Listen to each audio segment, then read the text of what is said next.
Hello friends, welcome in my study and study classes. Myself Suresh Kumar.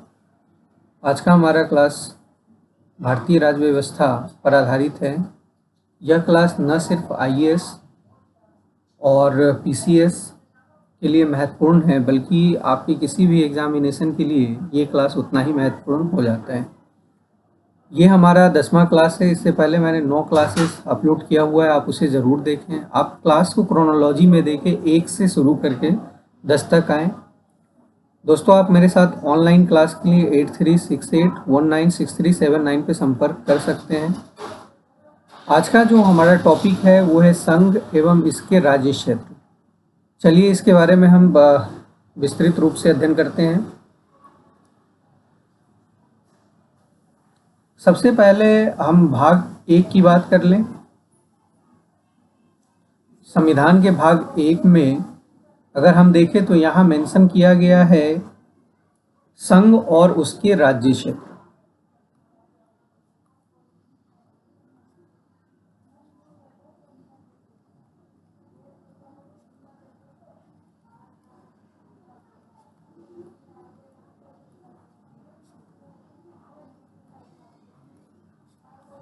और भाग 1 में articles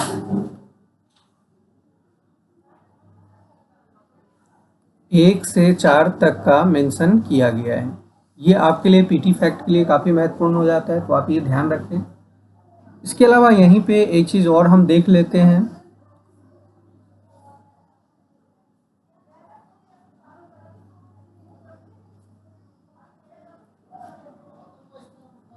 अनुसूची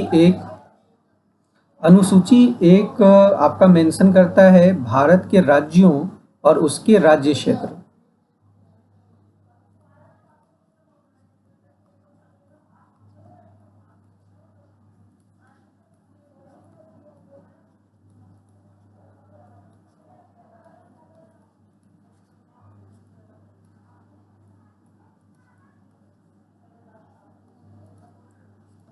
और वर्तमान में अभी हम देखें तो भारत में कुल 28 राज्य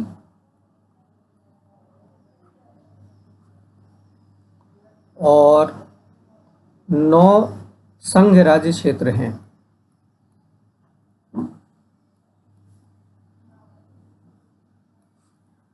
28 राज्य इसलिए कि अभी हाल ही में जम्मू कश्मीर को 2 संघ राज्य क्षेत्रों में बांटा गया है। उसको हम एक अलग क्लास में पूरा डिटेल से देखेंगे कि जम्मू कश्मीर की शुरुआत से लेकर के हिस्ट्री और वर्तमान तक के संदर्भ में हम आर्टिकल 370 वगैरह का के बारे में पूरा मेंशन और उसके हटने की प्रक्रिया के बारे में भी एक अलग क्लास में देखेंगे। चलिए शुरू करते हैं आर्टिकल से।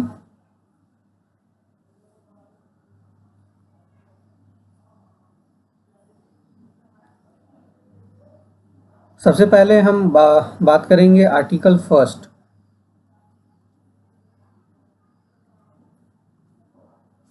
आर्टिकल फर्स्ट पे लगातार क्वेश्चन पेपर में देखने को मिलता है री एग्जामिनेशन में कि आर्टिकल फर्स्ट में कैसा, मतलब कि भारत कैसा स्टेट है या किस आर्टिकल से संदर्भित है। तो आर्टिकल फर्स्ट कहता है कि भारत राज्यों का संघ है।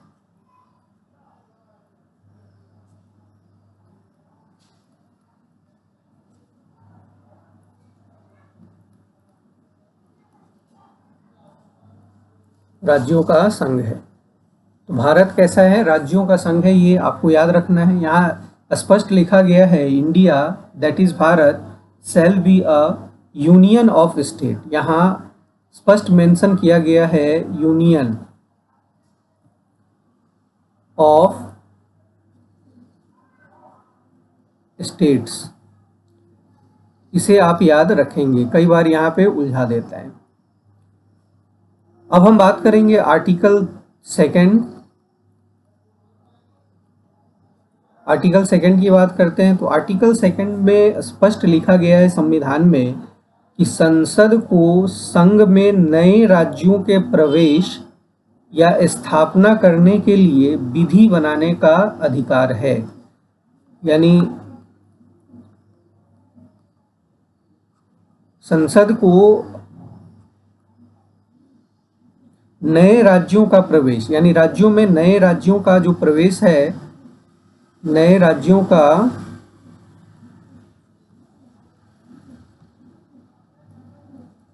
प्रवेश, और दूसरा यहाँ लिखा है कि विधि बनाने का अधिकार,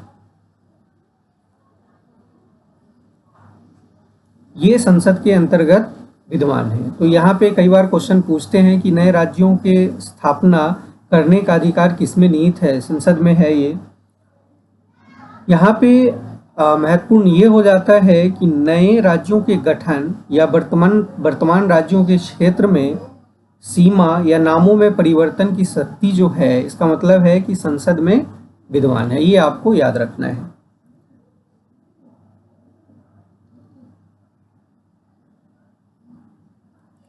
अब हम बात करते हैं आर्टिकल 3 की। आर्टिकल 3 में स्पष्ट कहा गया है कि संसद साधारण बहुमत से किसी नए राज्य का गठन तथा किसी वर्तमान राज्य के क्षेत्र, सीमा या नाम में परिवर्तन कर सकती है। यहाँ संसद को अधिकार दिया गया है कि वो किसी नए राज्य, अगर मान ले आप किसी राज्यों का, यहाँ पे सबसे पहले आप ध्यान रखेंगे साधारण बहुमत,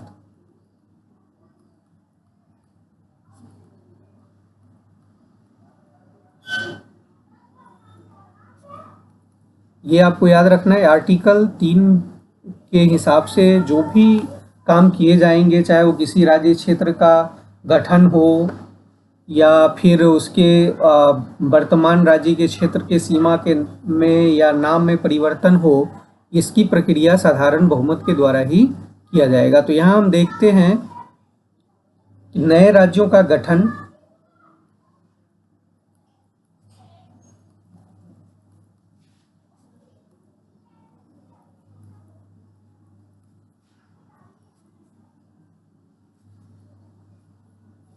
नेक्स्ट, किसी वर्तमान राज्य के क्षेत्र, यानी कि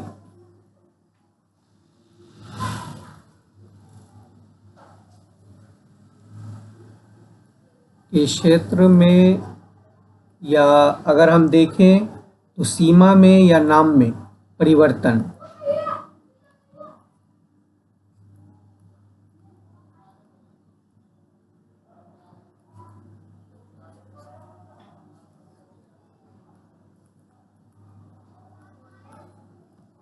परिवर्तन से संदर्भित शक्तियां संसद में दी गई है और ये सब साधारण बहुमत से संदर्भित है। यहाँ पे थोड़ा सा ध्यान रखें आप कि इसमें स्पष्ट लिखा गया है, बाद में इसे जोड़ा गया। आपका ये 18वां संविधान संशोधन की बात कर रहा हूँ मैं, 1966 में जोड़ा गया। तो थोड़ा सा आप ये याद रखेंगे, 18वें संविधान संशोधन के बारे में बात कर रहे हैं। इसमें ये 1966 में हुआ था। अभी मैं इसके बारे में बात करता हूँ। यहाँ पे एक चीज़ ध्यान रखना है कि इससे संदर्भित विधेयक राष्ट्रपति के सिफारिश से ही संसद में प्रस्तुत किया जाएगा, अन्यथा नहीं। ये जितने चीज़ आपने देखा, इनसे संदर्भित विधेयक राष्ट्रपति के सिफारिश पर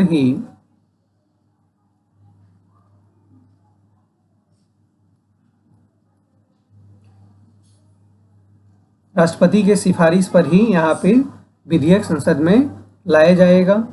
इसके अलावा यहाँ पे ये भी था कि यदि किसी विधेयक राज्य क्षेत्र के सीमा या नाम क्षेत्र नाम में परिवर्तन से संबंधित है, तो राष्ट्रपति विधेयक को संबंधित राज्य के विधानमंडल के राय हेतु प्रेषित करेगा। मतलब कि यहाँ अगर देखें, यहाँ हमने देखा कि किसी नए वर्तमान राज्य के क्षेत्र, सीमा या नाम में परिवर्तन से संदर्भित है, तो राष्ट्रपति उस राज्यों को, जिस राज्य के क्षेत्र या सीमा या नाम में परिवर्तन करना है, उसके विधानमंडल में इस विधेयक को भेजता है। लेकिन ध्यान दें कि अब जब राज्य राष्ट्रपति को इसके बारे में अपना सुझाव भेजेगा, यानी राज्य के विधानमंडल, तो राष्ट्रपति इसके लिए बाध्य नहीं है कि वो उसकी बात को माने या नहीं माने, और इसके लिए समय, एक निश्चित समय होता है। तो ये आप ध्यान रखेंगे कि राष्ट्रपति यहाँ राज्य के सुझाव को मानने या न मानने के लिए बाध्य नहीं है। इसी का संदर्भ हमने देखा था, इसके लिए 18वां संविधान संशोधन 1966 में किया गया था।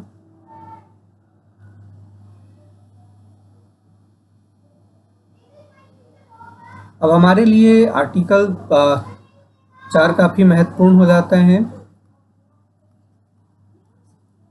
आर्टिकल 4 में कहा गया है कि संसद द्वारा अनुच्छेद 2 अथवा अनुच्छेद 3 के अंतर्गत बनाई गई विधि अनुच्छेद 368 के अधीन संविधान में संशोधन करने वाली विधि नहीं समझी जाएगी।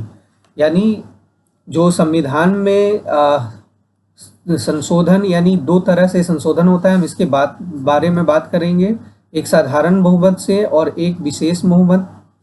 तो यहाँ पे स्पष्ट लिखा गया है कि आर्टिकल 2 और आर्टिकल 3 में जो संशोधन होगा वो आर्टिकल 368 जो विशेष बहुमत की बात करता है तो उसके तहत नहीं होगा। यानी कि ये जो परिवर्तन होंगे उनका संबंध साधारण बहुमत से होगा।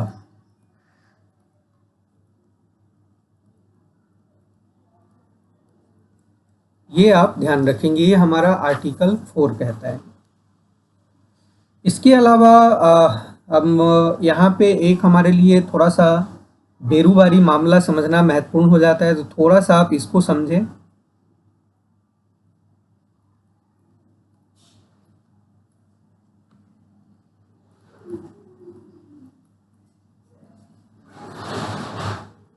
बेरोजगारी मामला अगर हम देखें तो इसमें स्पष्ट लिखा गया था, इसमें थोड़ा सा विवाद ये हुआ था, इसमें सर्वोच्च न्यायालय के समक्ष राय के लिए एक प्रश्न आया था कि क्या अनुच्छेद 3 के अंतर्गत राज्यों के क्षेत्र और सीमा में परिवर्तन की संसद की शक्ति में, यहाँ पे क्वेश्चन बड़ा महत्वपूर्ण था कि क्या किसी राज्य या उसके भूभाग को किसी विदेशी राज्यों को सौंपने की शक्ति निहित है।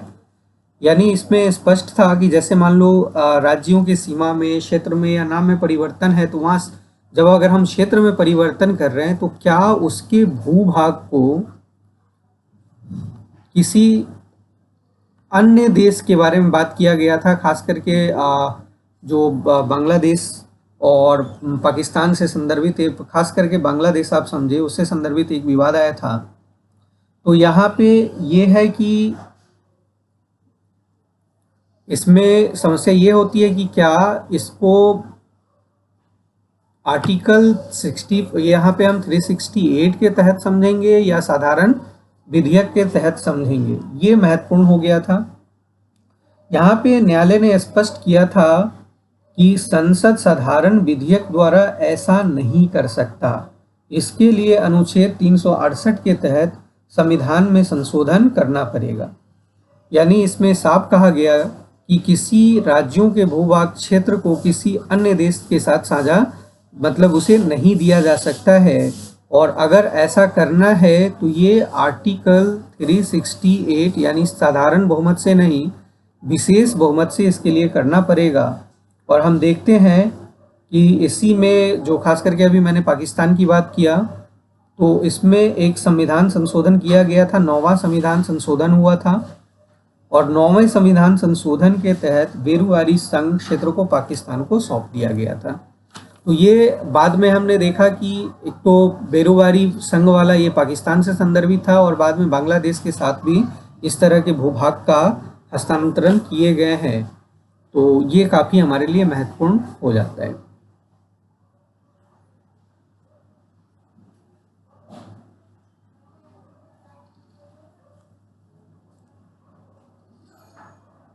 नेक्स्ट हमारे लिए यहाँ पे महत्वपूर्ण हो जाता है भाषाई आधार पर राज्यों का पुनर्गठन।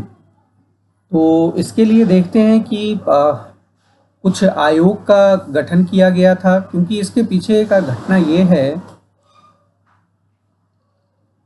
इसके लिए मैं थोड़ा सा यहाँ पे पहले हम लिखते हैं आयोग।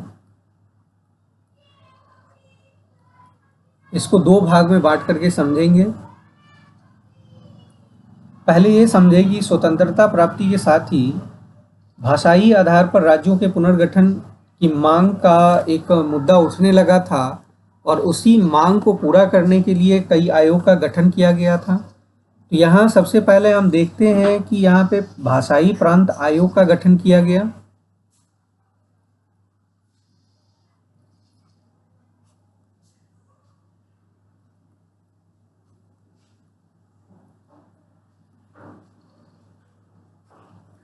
भाषाई प्रांत आयोग के लिए दो आयोग का गठन किया गया था। ये आपके लिए काफ़ी महत्वपूर्ण हो जाता है और कई बार एग्जामिनेशन में यहाँ से क्वेश्चन पूछे जाते हैं।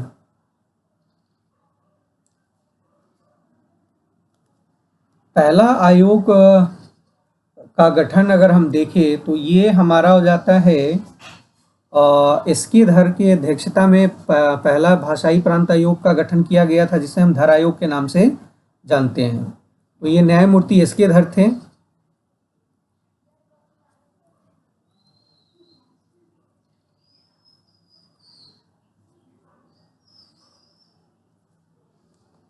अब ध्यान रखेंगे ये गठन हुआ था 1947 में। ये 4 सदस्यीय आयोग था और इन्होंने अपना जो रिकमेंडेशन है, आयोग ने अपना जो सुझाव दिया था वो 10 दिसंबर 1948 को इन्होंने अपना सुझाव सौंपा था। और ध्यान दें इस पुनर्गठन के लिए डॉक्टर राजेंद्र प्रसाद जी द्वारा इसका गठन किया गया था। गठन का डेट याद आप रखेंगे, ये 1947 में 27 नवंबर को गठन किया गया था। इसका गठन 27 नवंबर को हुआ था और 10 दिसंबर को इन्होंने अपना रिकमेंडेशन दिया था। और रिकमेंडेशन में इसने साफ स्पष्ट किया गया था यहाँ पे एस.के. धर आयोग के रिपोर्ट में कि भौगोलिक एवं वित्तीय एवं विकास की सुविधा के आधार पर राज्यों का पुनर्गठन का सुझाव दिया था। इन्होंने भाषा के आधार पर राज्यों के सुझाव के बारे में मेंशन नहीं किया। ये भाषा के आधार पर राज्यों के पुनर्गठन के संदर्भ में नहीं थे, ये भौगोलिक वित्तीय एवं विकास की सुविधा के आधार पर इन्होंने राज्य के पुनर्गठन की बात की थी। इसके बाद हम देखते हैं कि कांग्रेस के कार्यकारी समिति ने भी एक आयोग का गठन किया था और जिसे हम जेवीपी आयोग के नाम से जानते हैं। जेवीपी, जे से जवाहरलाल नेहरू है, बी से वल्लभ भाई पटेल और पी से पट्टाभी सीतारमैया। तो याद रखेंगे आप जेवीपी का मतलब जेवीपी, एक जवाहरलाल नेहरू है, वल्लभ भाई पटेल है और दूसरा है सीतारमैया, पट्टाभी सीतारमैया। तो इनका गठन किया गया था और इन्होंने अपना रिपोर्ट 1 अप्रैल 1949 को सौंपा था।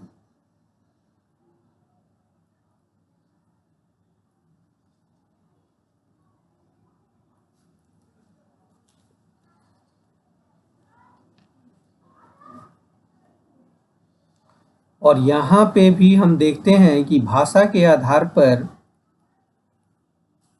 राज्यों के पुनर्गठन की बात को स्वीकारा नहीं गया था। तो हम देखते हैं कि दोनों भाषाई प्रांत आयोग का जो गठन हुआ था, चाहे वो एस.के. धर आयोग हो या जेवीपी आयोग हो, दोनों ने भाषा के आधार पर राज्यों के पुनर्गठन का खंडन किया था। इसके बाद एक घटना घटी थी और वो घटना थी जो एक इतिहास में बहुत मायने रखता है और उसके बाद काफ़ी बदलाव हुआ था। और वो घटना था मद्रास राज्य में तेलुगु भाषाई के लिए भाषा आधारित राज्यों की मांग करने लगा था। और यहाँ पे एक नाम याद रखेंगे आप, पोट्टी श्री रामालू।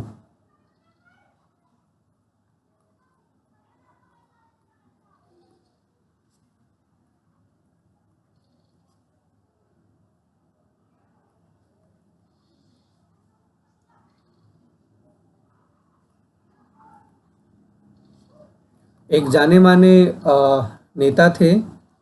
इन्होंने 56 दिन तक लगातार एक अनशन आरंभ कर दिया था भूख हड़ताल के तौर पे, और ये 15 दिसंबर 1952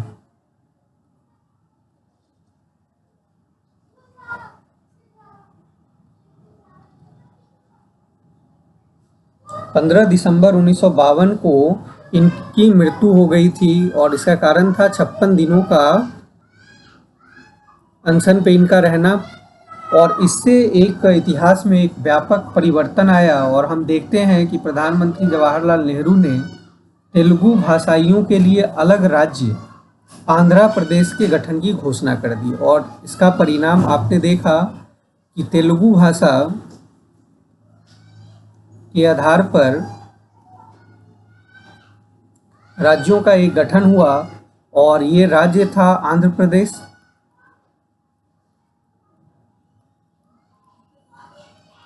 और इसका गठन हुआ था, आप याद रखेंगे, 1 अक्टूबर 1953 को। ये हमारे लिए काफ़ी महत्वपूर्ण हो जाता है। अब बात यहीं पर नहीं रुकी, जैसे आंध्र प्रदेश का गठन हुआ भाषा के आधार पे, तो और मांग शुरू हो जाती है, और इसी को ध्यान में रखते हुए अगला कदम हमारा राज्य पुनर्गठन आयोग की है। तो नेक्स्ट आयोग जो हमारा था वो था राज्य पुनर्गठन आयोग।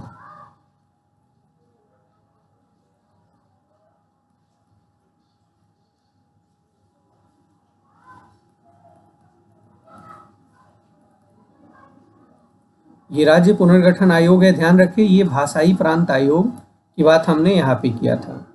तो राज्य पुनर्गठन आयोग की बात की गई है, और हम देखते हैं कि 1953 में ही न्यायमूर्ति फजल अली, ये 1953 की बात है, यहाँ पे न्यायमूर्ति फजल अली साहब थे।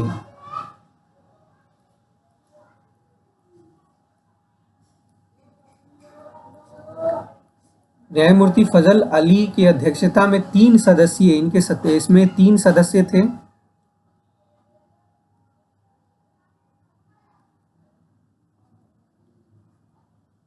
ये एक 3 सदस्यीय आयोग था का गठन किया गया था। इसमें सदस्य थे के.एम. पनिक्कर थे और हृदयनाथ कुंजरू।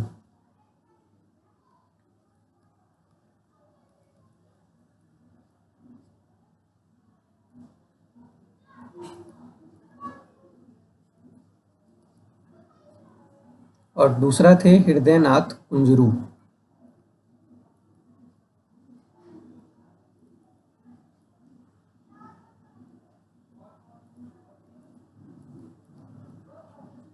और एक फजल अली साहब हो गए। तो ये 3 सदस्यीय आयोग का गठन किया गया था। इस आयोग ने 30 दिसंबर 1955 को अपनी रिपोर्ट दी थी, आप याद रखेंगे। 55 में इनका रिपोर्ट आया था और रिपोर्ट सौंपा गया था 30 दिसंबर को।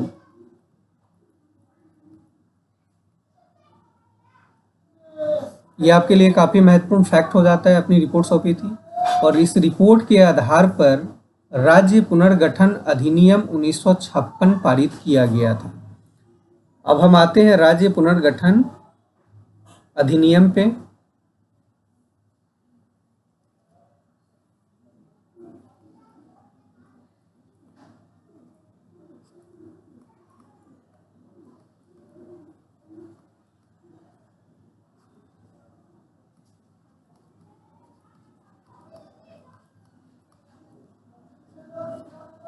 उन्नीस सौ छप्पन, ये हमारे लिए काफ़ी महत्वपूर्ण हो जाता है। और इस अधिनियम के अनुसार हम देखते हैं कि एक संविधान संशोधन किया गया था, वो याद रखें आप, काफ़ी महत्वपूर्ण है आपके पीटी फैक्ट के लिए। ये है 7वां संविधान संशोधन।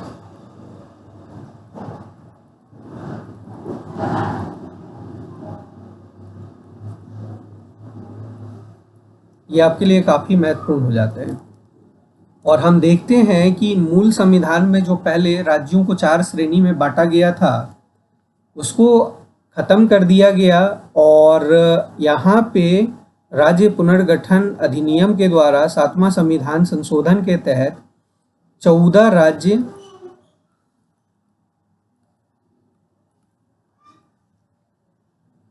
और 5 केंद्र शासित प्रदेश।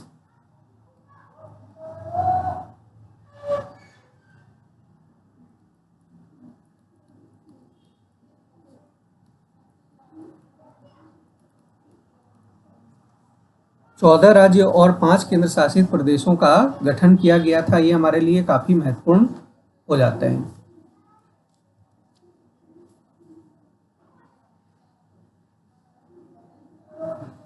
एक चीज आप यहाँ याद रखेंगे, एक नोट मैं आप लोगों को बता दूं, यहाँ पे फजल अली साहब ने जो रिकमेंडेशन दिया था, उन्होंने बात की थी कि भारत संघ में 16 राज्य बनाए जाए और केंद्र शासित राज्यों की संख्या यानी कि संघ राज्य क्षेत्रों की संख्या 3 संघ राज्य क्षेत्रों की बात किया था उन्होंने।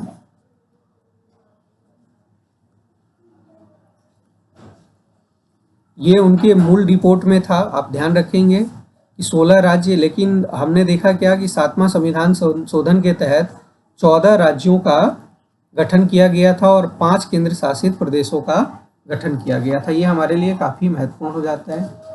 अब देखते हैं इसके बाद एक राज्यों के पुनर्गठन का एक सिलसिला शुरू हुआ था। तो आइए उसको थोड़ा सा हम काफ़ी शॉर्ट में देखें। ये हमारे लिए काफ़ी महत्वपूर्ण हो जाता है।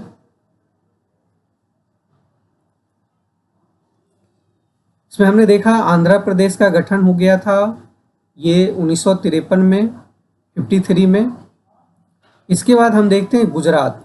नेक्स्ट राज्य था हमारा गुजरात, और गुजरात आप ये हमारा 15वां राज्य था, याद रखेंगे। गुजरात 15वां राज्य था और इसका गठन 1960 में हुआ था। ये हमारे लिए काफ़ी महत्वपूर्ण हो जाता है। इसके बाद ये गुजराती भाषा के आधार पे हुआ था। इसके बाद गुजरात के बाद हम देखते हैं नागालैंड है, क्रम में आपके पास दिया हुआ है, 1963 में है ये। इसके बाद हरियाणा 1966 में राज्य बना था, हिमाचल प्रदेश 1971 में, मेघालय, मणिपुर और त्रिपुरा 1972 में राज्य बनाए गए थे, सिक्किम 1975 में बनाया गया था। तो सिक्किम के लिए थोड़ा सा आप ये समझे कि इसके लिए थोड़ा यहाँ पे समझना ज़रूरी हो जाता है कि 1974 में 1974 में 35वां संविधान संशोधन द्वारा सिक्किम को एक सह राज्य का दर्जा दिया गया था। ये आपके लिए काफ़ी महत्वपूर्ण हो जाता है, तो याद रखेंगे 35वां संविधान संशोधन।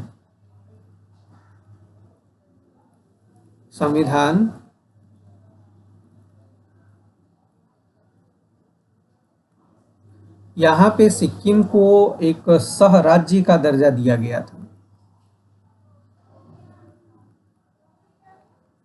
और बाद में इसके लिए एक और संविधान संशोधन किया गया था, 36वां।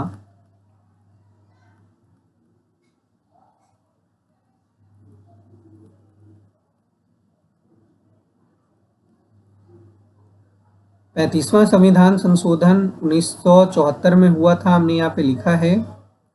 और 36वां संविधान संशोधन किया गया था 75 में।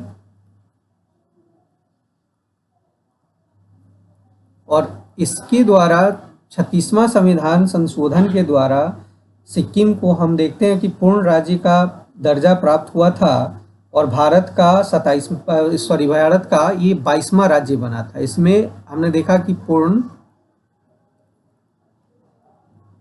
राज्य का दर्जा मिला और इस प्रकार अगर हम सिक्किम की बात करें तो यहाँ पे आकर के ये 22वां राज्य बन गया था।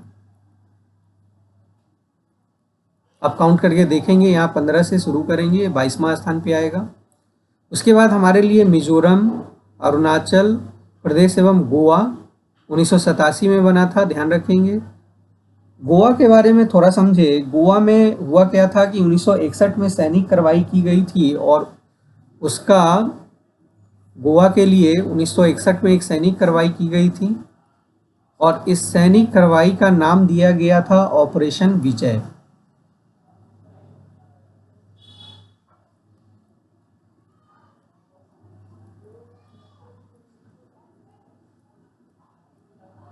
याद रखेंगे ऑपरेशन विजय। ऑपरेशन विजय के द्वारा गोवा, दमन एवं दीव को पुर्तगालियों से मुक्त कराकर इसे 7वें संघ राज्य क्षेत्र का दर्जा दिया गया था। पहले इसे 7वें संघ राज्य क्षेत्र के रूप में दर्जा दिया गया था और बाद में हम देखते हैं कि 1987 में इसे पूर्ण राज्य का दर्जा दिया गया। 1987 में ध्यान रखेंगे, इसके लिए संविधान में एक संशोधन किया गया था गोवा के लिए और ये था इसमें 56वां संविधान संशोधन किया गया था और इस प्रकार हम देखें कि गोवा 25वां राज्य बना था। ये हमारे लिए काफ़ी महत्वपूर्ण हो जाता है। इसके बाद छत्तीसगढ़ है 1 नवंबर 2020 को, उत्तराखंड 9 नवंबर 2000 को, यहाँ 2000 याद रखेंगे। झारखंड हमारा 15 नवंबर 2000 को और बाद में तेलंगाना 29वां राज्य बना था 2 जून 2014 को। लेकिन अब 29 जो कुल मिलाकर के 29 राज्य थे, अब ये 29 नहीं रह कर के 28 हो गए हैं। जम्मू कश्मीर जब राज्यों का दर्जा जम्मू कश्मीर ने खो दिया है और उसे 2 संघ राज्य क्षेत्रों में बांटा गया है, वो उसका हम एक अलग से क्लास बनाएंगे। जम्मू कश्मीर के शुरू से लेकर के वर्तमान तक का इतिहास को हम देखेंगे। ये आपके लिए काफ़ी महत्वपूर्ण हो जाता है, आप इसे ध्यान से देखें। दोस्तों, आपको मेरा क्लास कैसा लगा आप ज़रूर कमेंट में मेंशन करें। क्लास को लाइक करें, शेयर करें ताकि ये अधिक से अधिक लोगों तक पहुंच सके। चैनल को सब्सक्राइब करें कि ताकि आपको जो भी क्लासेस बने उसका अपडेट मिलता रहे। Thank you everybody, thank you watching for me.